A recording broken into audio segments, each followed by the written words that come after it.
Welcome to This Got Me Thinking, where clarity comes from conversations and the ideas that spark from them.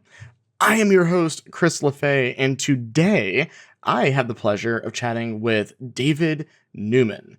And David's been in the speaking and consulting and marketing arena for like 2 decades now, and he has been able to scale his business to what the vast majority of people would term a success. And at one point, he wrote this very pointed sentence in his notebook as he was just journaling his thoughts down, and it changed the entire trajectory of his business and honestly, how he defined success. What really forced the trajectory shift to go from your team that you had to being more of a solo practitioner effectively? This goes back a couple of years. I was in a mastermind meeting and we had broken into subgroups of like 4 or 5 people at tables. And we were processing, what's on your mind? What do you want some help with? What do you want some input on? And I'm sitting there reflecting and I'm taking notes in my little notebook. And as I'm processing all of this, getting ready to share my challenge with my little subgroup, I wrote in my book, as part of my notes, part of my 4 or 5 bullets I wanted to talk about, the following line: I have scaled myself into unhappiness. And the moment that left my pen, I'm looking down at the page and going, that's it. That's everything that I am unhappy with, unhappy about, that's causing me to be stuck and stymied and sad. I've scaled myself into unhappiness because, we're always taught as entrepreneurs, remove yourself from the business, right? Outsource, delegate, hire, make sure the business does not depend on you. So if you're selling, take yourself out of sales. If you're delivering, take yourself out of delivery. If you're marketing, take yourself out of marketing. You are the CEO. You are the owner. You are you're hovering above. You're not getting your hands into anything because then A, you can never take a vacation. B, you'll never get investors. And C, you'll never be able to sell the business. So a lot of people are drinking this scalability Kool-Aid, right? I want the business to be scalable and saleable and not dependent on me. And for some people, that's awesome. And that's what they should do. And that's amazing. So I realized that I had removed myself from client work. And I love client work. I'm awesome at client work. Working with clients, coaching clients, guiding, advising. I had 6 people on my team doing all of the coaching, mentoring, and advising. I was a manager. I made myself a manager or a leader of people. I sort of de facto promoted myself to that, and I didn't like it, and I wasn't good at it. Now, some people are naturally good at it. Some people hire leadership coaches and executive coaches to become a better leader so that they could enjoy that more and flex their muscles and grow and scale. I had no interest. So not only was I not a great leader, I mean, I was okay. I wasn't awful, but I wasn't great. And I had zero interest in developing my leadership skills. All of these should be like big red flashing neon signs going, you're doing the wrong thing. You're not in the right stage and phase of your business. You're not enjoying yourself. And so I went from a team of 11 down to a team of 6 within 6 months. 6 months after that, it's me and a VA. When you had the realization, and this, I realized there's a gradient here. It's not really a black and white sort of thing, that you enjoyed leading clients. You did not enjoy as much the leading and growing of your own team. What kind of pull did you have within you there for a little while? Because I realized there was a transition period. It wasn't just like a black and white moment where you're like, man, I know there was the moment in your journal where you wrote, I've scaled myself into unhappiness, but the leadership side of that, what did that feel like for you? So I will be brutally honest. At first, it felt like a big fat failure Because, I'm reading all the books, I'm listening to all the podcasts, I'm watching all the Hormozy videos, the Gary V videos, grow, scale, bigger is better, more is better. Go from a team of 5 to 10 to 100 to 1,000. It's like, okay. So I'm drinking all that Kool-Aid. And then I flame out, I flame out in my leadership capacity. And I say, man, I must be like the world's biggest loser. Everyone can figure this out except me. Everyone can figure, and this is not new, right? This is the E-myth. But what I realized is there's really three kinds of founders or three kinds of entrepreneurs. There's the craftsperson who loves the work of the work. There's the mountain climber who's sort of, hustling and making things happen. And maybe they have some subcontractors and they're just, doing whatever they can to climb the mountain. And then there's the empire builder, the person who might start a company or an agency as a solo, but right from square one, they know they're going to have 20 people, 50 people. They know they're going to exit in 10 years for $10 million. They have all of this planned out. So I was drinking the Empire Builder Kool-Aid, and in my heart and in my soul, I was still the craftsperson. And that's not to say, I'm not saying everyone needs to take this advice, everyone needs to fire their team and become a one-person, seven-figure business. But it's funny, as I was having these realizations, Chris, I'm sure you've seen these books. Now there's multiple different books that all have the same kind of title that came out in the last couple of years, and it's the seven-figure one-person business or the $1 million one-person business. And that is totally becoming a thing in the ecosystem.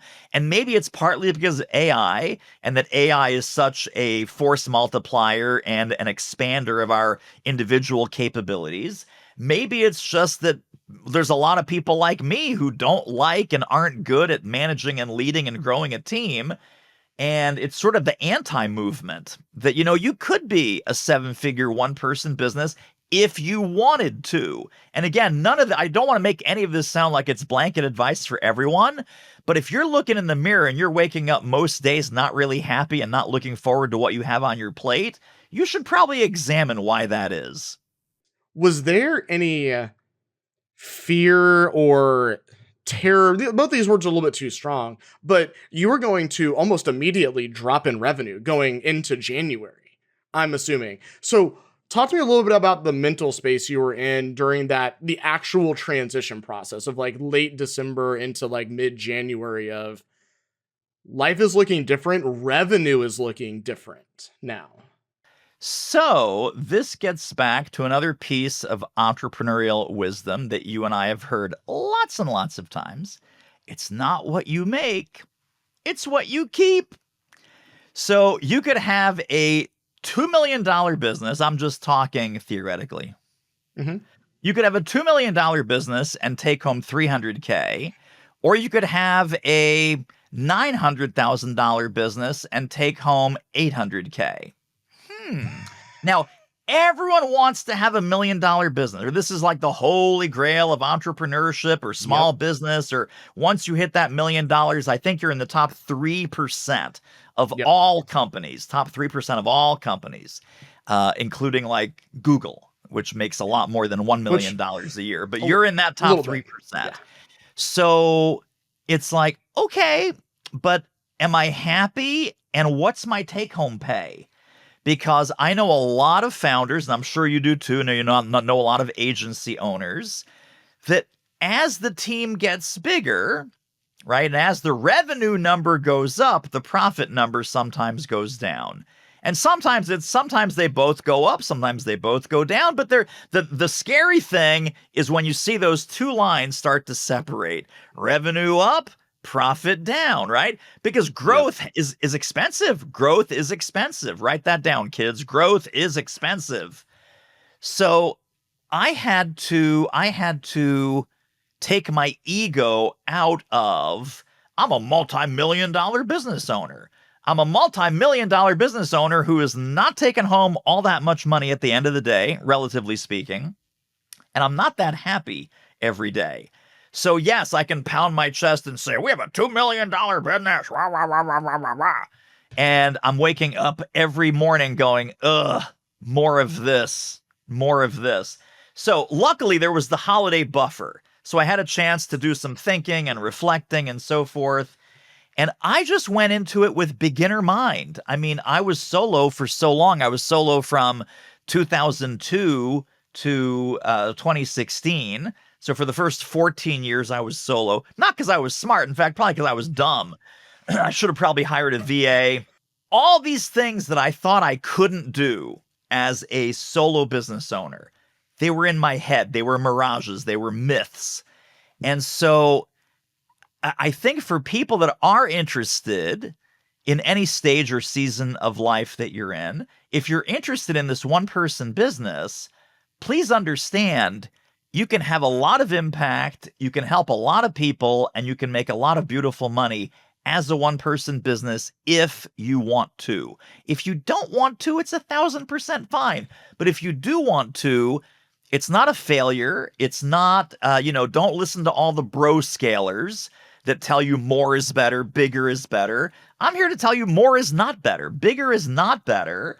And I think I mentioned earlier, Chris, that I've never been happier than in this period of my life right now where I'm basically a company of one again. Using what you know now and applying that to that initial scaling up process when you were running an agency with people, is what would you have done differently back then if you were still growing that to be a little bit more sustainable for your leadership style now? Does that make sense?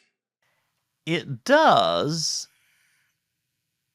And I was sort of doing it. So here's the answer. And then I'll talk about sort of doing it.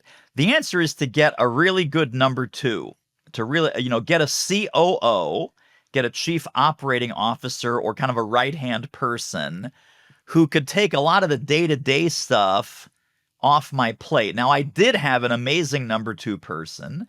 And I also had sort of a head of client service, head of client delivery, who Yeah. was good, not quite awesome, but good, Mhm. maybe even very good some days. And this it's easy to dismiss this now, but this was 8 years of my life. This was 8 years of this business was in this Oh yeah. grow, scale, exit trajectory. And then I got to the end of that 8 years and kind of scratching my head going, yeah, maybe this isn't for me. Maybe this isn't for me.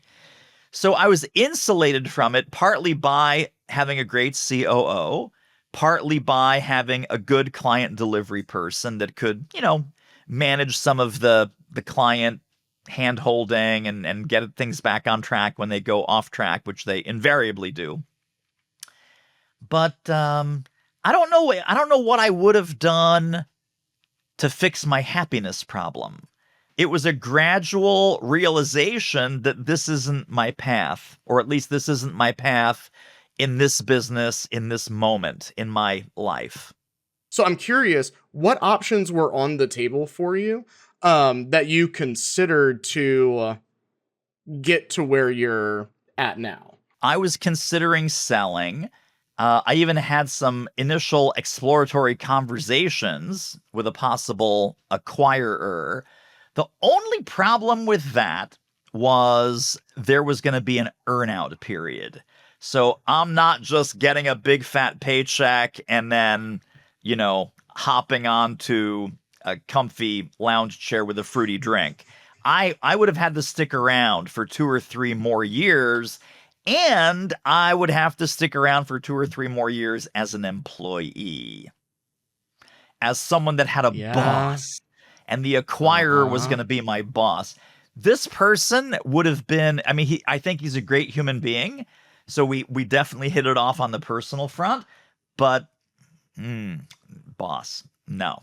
Yeah. So that would not have been cool. I had an opportunity. There was definitely a window where acquisition was top of mind. The second option is exactly what you're saying.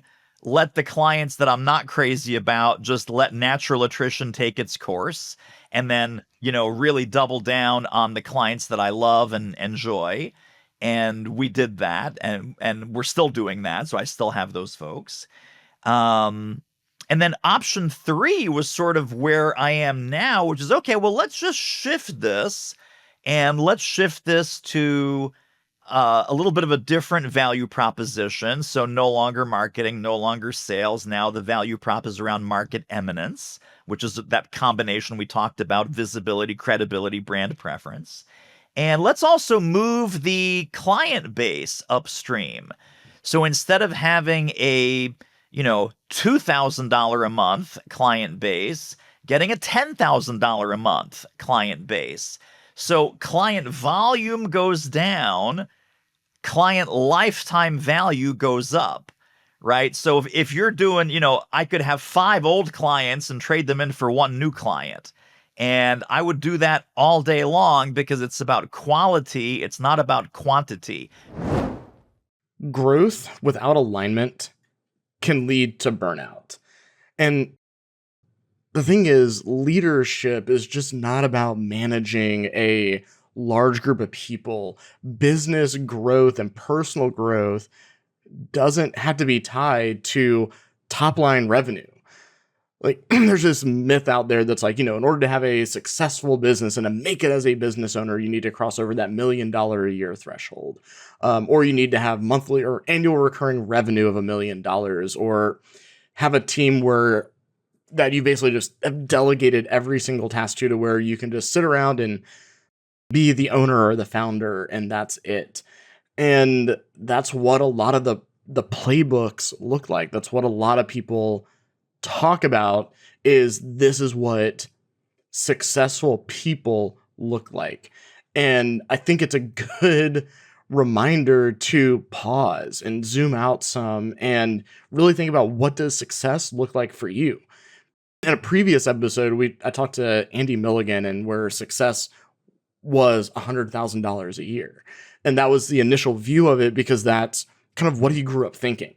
Whereas now we're looking at all of these business influencers out there that are defining what does success look like for a business owner. And it's grow more, scale more, have more people, and have more freedom. Where when you're growing a business, there's this chasm, I feel like, that happens wherein you decide that you want to jump from basically being solo, maybe some virtual assistants and a couple of contractors, to I want to run a business with a number of employees.